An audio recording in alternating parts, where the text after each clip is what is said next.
भगवान है या नहीं, यह बात तो मैं पक्का नहीं कह सकता, लेकिन एक बात दावे के साथ कह सकता हूँ कि इंसान का गढ़ा हुआ अब तक का सबसे बड़ा झूठ है भगवान। क्योंकि अगर भगवान होंगे भी तो वो ऐसे तो बिल्कुल नहीं होंगे जैसे हमें हजारों सालों से बताया जा रहा है। कोई अपनी जरूरत के हिसाब से भगवान का हुलिया बता रहा है और कोई भगवान के नाम से हमें डरा डरा कर अपना गुलाम बना रहा है। हम आजादी के लिए हिंदू मुसलमान एक हुए, हम सब ने मिलकर अंग्रेजों को भगाया, लेकिन आपस में मिल नहीं सके। मतभेद इतने गहरे थे कि देश का ही बंटवारा हो गया।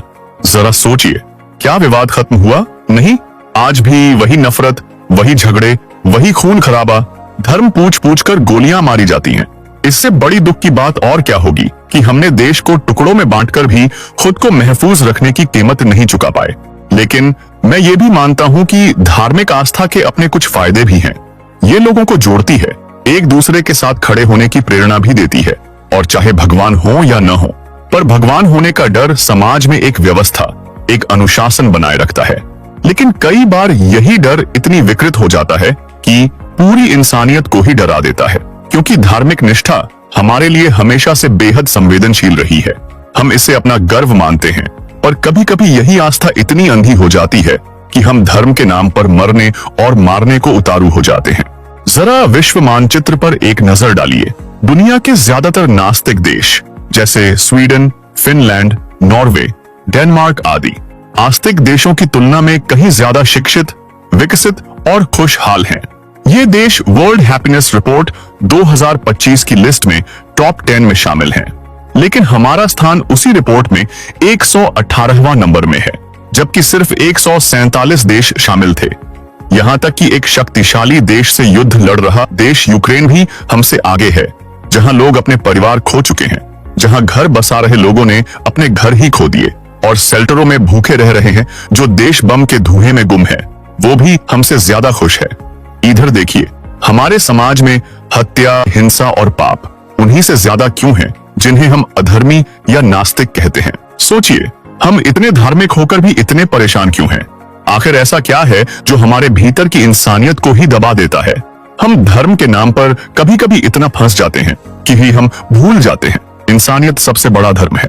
मैं आपको एक बात स्पष्ट करना चाहता हूँ, ये वीडियो सिर्फ जानकारी और जागरूकता के उद्देश्य से बनाया गया है। हमारा इरादा किसी भी धर्म, जाति, व्यक्ति या समुदाय को ठेस पहुंचाने का नहीं है, न कभी होगा। क्योंकि मैं न तो नास्तिक के पक्ष में हूँ, न तो आस्तिक के पक्ष में, और न ही किसी के विरोध में। मेरी कोशिश बस इतनी है कि समाज अंधविश्वास से मुक्त हो, जहां लोग धर्म के नाम पर न मरें बल्कि इंसानियत के प्रेम में जीना सीखें। हर व्यक्ति अपने विवेक से सही और गलत का फर्क समझ सके, ताकि कोई उसे अपने स्वार्थ के लिए इस्तेमाल न कर सके। इस बात से खास फर्क नहीं पड़ता कि आप आस्तिक हैं या नास्तिक, और इस बात से भी ज्यादा मायने नहीं रखता कि आप हिंदू हैं या मुस्लिम। लेकिन इस बात से पूरे समाज को फर्क पड़ता है कि आप एक बेहतर इंसान हैं। नमस्कार दोस्तों, ऑडियो बुक वाणी में आपका फिर से स्वागत है। अगर आप भी सोच और जागरूकता की इस मुहिम से जुड़ना चाहते हैं तो अभी चैनल को सब्सक्राइब करें, और हाँ, लाइक, कमेंट और शेयर करना बिल्कुल मत भूलिए, ताकि आप भी बन सकें इस सोच का हिस्सा और हम सब मिलकर बना सकें एक ऐसा समाज जहां धर्म से पहले इंसानियत हो। तो चलिए अब जानते हैं वो 15 सवाल जो अक्सर नास्तिक लोग पूछते हैं, लेकिन जिनके जवाब आज तक नहीं मिल पाए। बाकी लोगों से तो कुछ कहने की जरूरत नहीं, पर अंधभक्तों से मेरा नम्र निवेदन है, कृपया अपनी कुर्सी की पेटी बांध लीजिए, क्योंकि मौसम बिगड़ने वाला है। तो पहला सवाल है, अगर सब कुछ भगवान ही करवा रहे हैं तो चोरी भी तो भगवान ही करवा रहे होंगे। ऐसे में जेल किसे जानी चाहिए, चोर को या? सोचिए, हम अक्सर कहते हैं कि सब कुछ भगवान के हाथ में है, कि वही हमारी जिंदगी के हर पल को नियंत्रित करता है। लेकिन जब वही भगवान किसी के हाथ में चोरी करवाता है, तो क्या हम सिर्फ चोर को ही जिम्मेदार ठहराएं या उस शक्तिशाली सत्ता को भी न्याय के कटघरे पर लाएं? यह सवाल हमें यह सोचने पर मजबूर करता है कि जिंदगी में हमारी जिम्मेदारी और कर्म कहां खत्म होते हैं और भगवान या ईश्वर की भूमिका कहां शुरू होती है। सिर्फ एक सोच के लिए, क्या अगर भगवान सब नियंत्रित कर रहा है तो इंसान का दोष क्या बनता है? या फिर यह सिर्फ हमारे नैतिक समझ का सवाल है? इसी पर हम खुद फैसला करें कि सही और गलत की सीमाएं आखिर होती कहां हैं। अब दूसरा सवाल की बात करते हैं, अगर भगवान इतना सर्वशक्तिमान है तो हमें भगवान को बचाने के लिए तलवार उठाने की जरूरत क्यों पड़ती है? सोचिए, हम अक्सर कहते हैं कि भगवान सर्वशक्तिमान है, हर परिस्थिति को नियंत्रित कर सकता है और हर संकट से सबको बचा सकता है। लेकिन फिर भी इतिहास और वर्तमान में हमने देखा है कि लोग खुद हथियार उठाते हैं, युद्ध करते हैं और संघर्ष करते हैं, सिर्फ इस विश्वास के कारण कि वे ईश्वर की रक्षा कर रहे हैं। तो सवाल उठता है, अगर भगवान स्वयं हर चीज में सक्षम है तो क्या हमें अपने हाथों में तलवार लेकर ईश्वर की सुरक्षा करनी चाहिए? यह हमें सोचने पर मजबूर करता है, हमारी आस्था और विश्वास कब सही दिशा में है और कब वह अंधविश्वास और हिंसा का रूप ले लेता है। यानी कि कभी कभी हमारा धर्म या आस्था हमारी सोच और इंसानियत के खिलाफ ही काम कर सकती है, और यही वह जटिलता है जिस पर हर इंसान को खुद विचार करना चाहिए। अब तीसरा सवाल, अगर कोई नन्ही सी बच्ची के साथ जबरदस्ती कर रहा है तो हम उस दरिंदे को क्यों रोकें? हो सकता है कि वह बच्ची अपनी पिछली जन्म की सजा भुगत रही हो और यह भी तो भगवान ही करवा रहे होंगे। सोचिए, कुछ लोग कहते हैं कि सब कुछ भगवान के हाथ में है, कि हर घटना किसी बड़े न्याय का हिस्सा है। लेकिन जब हमारे सामने कोई अन्याय हो रहा हो तो क्या हम सिर्फ यह सोचकर चुपचाप देखते रहें कि यह भगवान की मर्जी है? यह सवाल हमें यह सोचने पर मजबूर करता है कि नैतिकता और आस्था का असली मतलब क्या है। हमारी संवेदना, हमारी इंसानियत, हमारी जिम्मेदारी, ये हमें चुप नहीं रहने देती। क्योंकि अगर हम सिर्फ ईश्वर के न्याय पर भरोसा कर लें तो निर्दोषों का खून और पीड़ा कौन रोकेगा? सच्चाई यह है कि हम सच्चाई और इंसानियत के लिए उठ खड़े हों, न कि सिर्फ अंधविश्वास के सहारे खुद को शांत करें। अब लेते हैं चौथा सवाल, अगर सब कुछ पहले से तय है तो हमारी कोशिश और मेहनत का क्या अर्थ रह जाता है? सोचिए, हम अक्सर कहते हैं कि सब कुछ पहले से लिखा है, कि हमारी जिंदगी की राहें ईश्वर या किसी बड़ी शक्ति ने पहले ही तय कर दी हैं। लेकिन फिर भी हम दिन रात मेहनत करते हैं, पढ़ाई करते हैं, संघर्ष करते हैं, अपने सपनों को पाने की कोशिश करते हैं। तो सवाल उठता है, अगर सब कुछ पहले से तय है तो हमारी मेहनत, हमारी सोच, हमारी जद्दोजहद का क्या महत्व रह जाता है? यह सवाल हमें एक गहरी सोच पर ले जाता है। क्या हमारी कोशिशें वास्तव में हमारी हैं या फिर यह सिर्फ नियति के एक हिस्से का पालन है? और अगर हम मेहनत नहीं करेंगे तो क्या नियति हमें वही परिणाम देगी?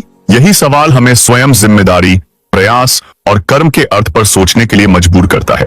क्योंकि चाहे नियति कुछ भी कहे, हमारी कोशिश ही हमारी पहचान, हमारी अस्मिता और हमारी इंसानियत को परिभाषित करती है। यह है पांचवा सवाल, सभी धर्म खुद को सही बताते हैं। अगर ये सभी धर्म सही हैं, तो आपस में इतने झगड़े और विरोध क्यों हैं? सोचिए, हमारे समाज में धर्म का नाम अक्सर एकता और नैतिकता के लिए लिया जाता है, लेकिन इतिहास और वर्तमान में देखा जाए तो यही धर्म झगड़े, विरोध और हिंसा का कारण भी बनते हैं। हर धर्म खुद को सत्य मानता है, लेकिन जब दो धर्म आमने सामने होते हैं तो विरोध और संघर्ष उभर आता है। अभी बहुत सारे लोग ऐसे भी हैं जो खुद को सही साबित करने से ज्यादा कोशिश दूसरों को गलत साबित करने में कर रहे हैं। ये कौन सा धर्म है जहां खुद को सुरक्षित रखने के लिए दूसरों को बर्बाद करना पड़ता हो? यह सवाल हमें यह सोचने पर मजबूर करता है कि धर्म का असली उद्देश्य क्या होना चाहिए। अब लेते हैं छठा सवाल, क्या नास्तिक होने का मतलब पापी होना है? मैं लोगों का भला करता हूँ, अपने बुजुर्ग माता पिता की सेवा करता हूँ, लेकिन भगवान को नहीं मानता। क्या मैं पापी हूँ? धार्मिक होने के लिए मुझे भगवान को ही मानना क्यों जरूरी है? सोचिए, हम अक्सर सुनते हैं कि धर्म और ईश्वर में विश्वास रखना जरूरी है, तभी इंसान अच्छा कहलाता है। लेकिन क्या केवल भगवान पर विश्वास करना ही हमें सच्चा, नैतिक और अच्छा इंसान बनाता है? अगर आप दूसरों की मदद करते हैं, बुजुर्गों की सेवा करते हैं और समाज के लिए अपने कर्म करते हैं, तो क्या यह पाप की श्रेणी में आएगा सिर्फ इसलिए कि आप भगवान को नहीं मानते? यह सवाल हमें एक महत्वपूर्ण सच्चाई की ओर ले जाता है कि इंसानियत, दया और नैतिकता का धर्म से कोई सीमा नहीं होती। सही और गलत की समझ हमारे मन और विवेक में बसती है, न कि सिर्फ पूजा पाठ और आस्था में। यानी कि अच्छाई और नैतिकता के लिए भगवान को मानना अनिवार्य नहीं, लेकिन इंसानियत, संवेदना और न्याय का पालन करना हमेशा जरूरी है। अब यह सवाल है सातवां, अगर भगवान एक ही है तो इतने सारे अलग अलग धर्म और ग्रंथ किसने और क्यों बनाए? सोचिए, हम कहते हैं कि ईश्वर एक है, सर्वशक्तिमान है और सभी जगह समान है। लेकिन फिर भी दुनिया भर में अलग अलग धर्म, अलग अलग ग्रंथ और अलग अलग पूजा पद्धतियां क्यों हैं? क्या ईश्वर ने खुद अलग अलग नियम और ग्रंथ बनाए, या इंसान ने अपने समय, समाज, परिस्थिति और समझ के हिसाब से उन्हें लिखा और फैलाया? अगर ऐसा होगा तो उसमें स्वार्थ की मिलावट क्यों नहीं हो सकती? यह सवाल हमें यह सोचने पर मजबूर करता है कि धर्म का मूल उद्देश्य क्या होना चाहिए। क्या यह ईश्वर की महिमा और इंसानियत के लिए है, या फिर मनुष्य के अहंकार और सत्ता के लिए? असली चुनौती यह है कि हम अलग अलग धर्मों के नाम पर झगड़ा और विरोध क्यों करते हैं, जबकि मूल में सभी का मकसद शायद केवल मानवता, प्रेम और समझदारी था। यानी कि अगर भगवान एक है तो अलग अलग ग्रंथ और धर्म केवल इंसानी सोच और परिस्थिति की उपज हैं। और यही समझ हमें सत्य और इंसानियत के मार्ग पर चलने की प्रेरणा देती है। अब बात करते हैं सबसे ज्यादा पूछे जाने वाले सवालों में से 8वां सवाल। जब हर धर्म में अलग अलग भगवान हैं, तो असली भगवान कौन सा है? सोचिए, किसी धर्म में देवी देवता अनेक हैं, किसी में केवल एक ईश्वर है, किसी धर्म में त्रिमूर्ति की संकल्पना है, तो कोई धर्म ऐसा भी है जहां सिर्फ ध्यान और बोध को ही परम माना गया है। कहीं मूर्ति पूजा को आस्था का कर्म कहा गया है, तो कहीं मूर्ति पूजा को व्यर्थ बताया गया है। तो सवाल उठता है, अगर हर धर्म अपने भगवान को ही सत्य मानता है, तो असली भगवान कौन है? यह सवाल हमें यह सोचने पर मजबूर करता है कि शायद भगवान का स्वरूप केवल हमारी समझ और विश्वास का प्रतिबिंब है। असली भगवान वह हो सकता है जो हर धर्म में समान रूप से प्रेम, करुणा और न्याय के रूप में विद्यमान है। यानी कि भगवान का सच्चा रूप शायद किसी एक धर्म या ग्रंथ में नहीं, बल्कि हमारे कर्मों, हमारी दया और हमारी इंसानियत में छिपा है। अब लेते हैं 9वां सवाल। अगर भगवान सच में है, तो वो कभी हमारे सामने क्यों नहीं आते? हमें उनके होने या न होने का प्रमाण विज्ञान से क्यों मांगना पड़ता है? सोचिए, हम कहते हैं कि भगवान सर्वशक्तिमान है, हर जगह मौजूद हैं, लेकिन फिर भी हम उन्हें कभी देख नहीं पाते। तो सवाल उठता है, अगर कोई है तो वो सामने क्यों नहीं आता? हम इंसान हैं, हम हर चीज को देखना, समझना और साबित करना चाहते हैं। इसीलिए जब कोई हमें कहता है कि भगवान है, तो हमारा मन पूछता है, तो दिखाओ ना। लेकिन क्या इस सवाल का जवाब सिर्फ आस्था से दिया जा सकता है? शायद नहीं। असल में यह सवाल हमें अपने भीतर झांकने पर मजबूर करता है, क्योंकि अगर भगवान हर जगह है, तो वो हमारे कर्मों में, हमारे विचारों में और हमारी इंसानियत में ही तो होना चाहिए। यानी कि सच्चाई, न्याय और करुणा शायद वही असली प्रमाण है उस शक्ति के अस्तित्व का जिसे हम भगवान कहते हैं। और अगर हम इन्हीं गुणों को अपने जीवन में उतार लें, तो शायद हमें किसी मूर्ति या प्रमाण की जरूरत ही न पड़े। अब बात करते हैं 10वें सवाल की। अगर भगवान सच में दयालु हैं, तो फिर इस संसार में इतना दुख, दर्द और अन्याय क्यों है? सोचिए, हम बचपन से सुनते आए हैं, भगवान सबका भला चाहते हैं, वो दयालु हैं, करुणामयी हैं और उनके बिना एक पत्ता भी नहीं हिलता। लेकिन फिर सवाल उठता है, अगर ऐसा है तो हर दिन निर्दोष लोग क्यों पीड़ित होते हैं?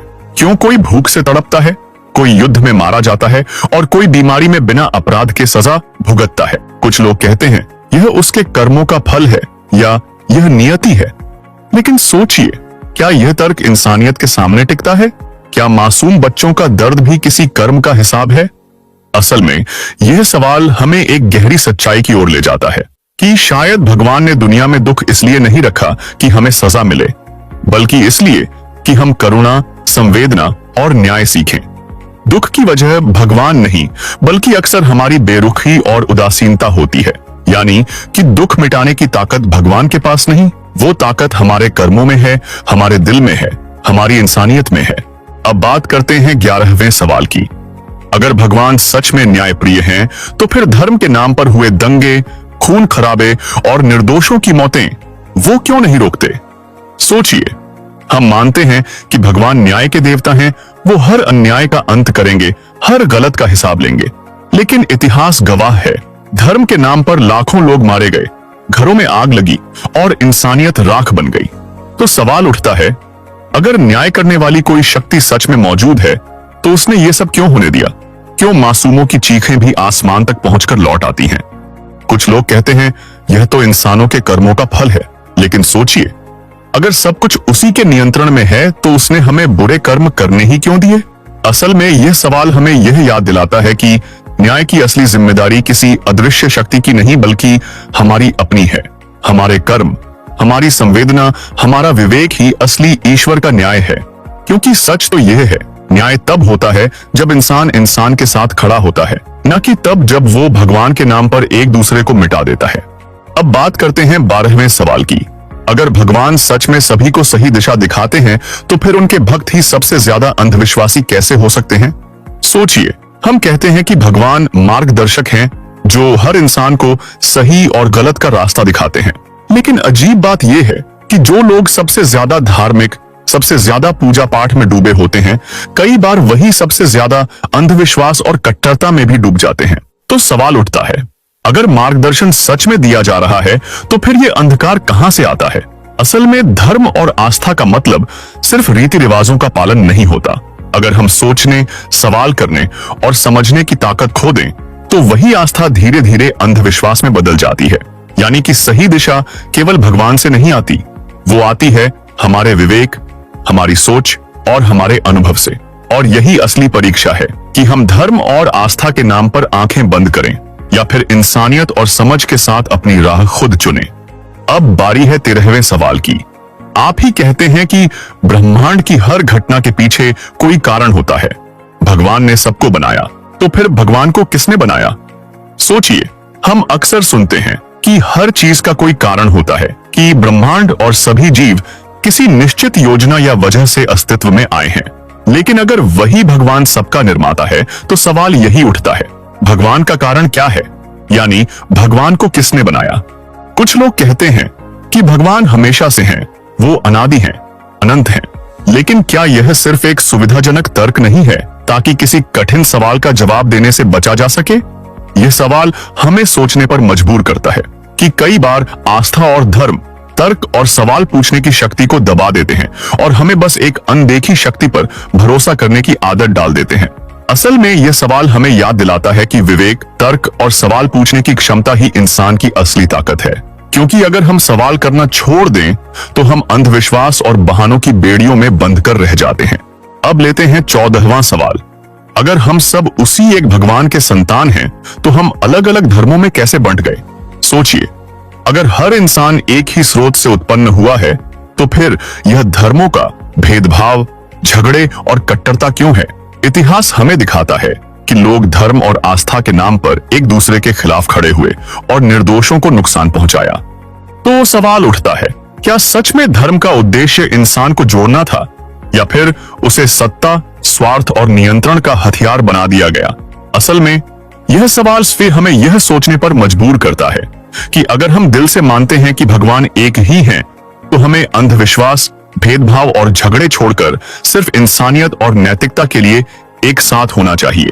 यानी कि असली धर्म और असली न्याय हमारे कर्म, हमारी सोच और हमारी इंसानियत में छिपा है, न कि किसी आस्था या धर्म ग्रंथ में।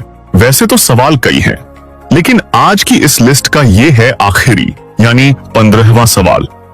ज्यादातर लोगों की धार्मिक आस्था भय और लोभ पर टिकी होती है। अगर उनकी भक्ति से पाप का डर और पुण्य का लालच निकाल दिया जाए, तो शायद वो भी नास्तिक हो जाएंगे।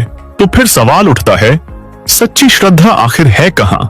क्या वो डर के कारण पैदा होती है, या फिर इंसान के भीतर की सच्चाई और विवेक से? क्योंकि अगर भक्ति सिर्फ डर या इनाम के लिए है, तो वो श्रद्धा नहीं, एक सौदा है। असल में सच्ची श्रद्धा उस विश्वास में छिपी है जो सही काम करता है, चाहे कोई भगवान देख रहा हो या नहीं। यानी कि सच्ची आस्था का मतलब भगवान से डरना नहीं, बल्कि इंसानियत से जुड़ना है।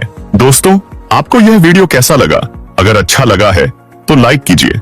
अगर आप भी सोच और इंसानियत की इस यात्रा का हिस्सा बनना चाहते हैं, तो इस वीडियो को शेयर करना मत भूलिए, ताकि ज्यादा से ज्यादा लोग जागरूक हों। अपनी राय और अनुभव कमेंट में जरूर साझा कीजिए, क्योंकि आपकी आवाज भी मायने रखती है। और हाँ, इस अभियान का हिस्सा बनने के लिए अगर आप चाहते हैं कि हम और ऐसे सच और इंसानियत भरे वीडियो लाएं, तो सब्सक्राइब करें ऑडियो बुक वाणी को। याद रखिए, धर्म से पहले इंसानियत है, और यही बदलाव की असली शुरुआत है। हम सब मिलकर एक ऐसे समाज की नींव रख सकते हैं जहां डर और अंधविश्वास नहीं, बल्कि समझदारी और इंसानियत हो। फिर मिलेंगे।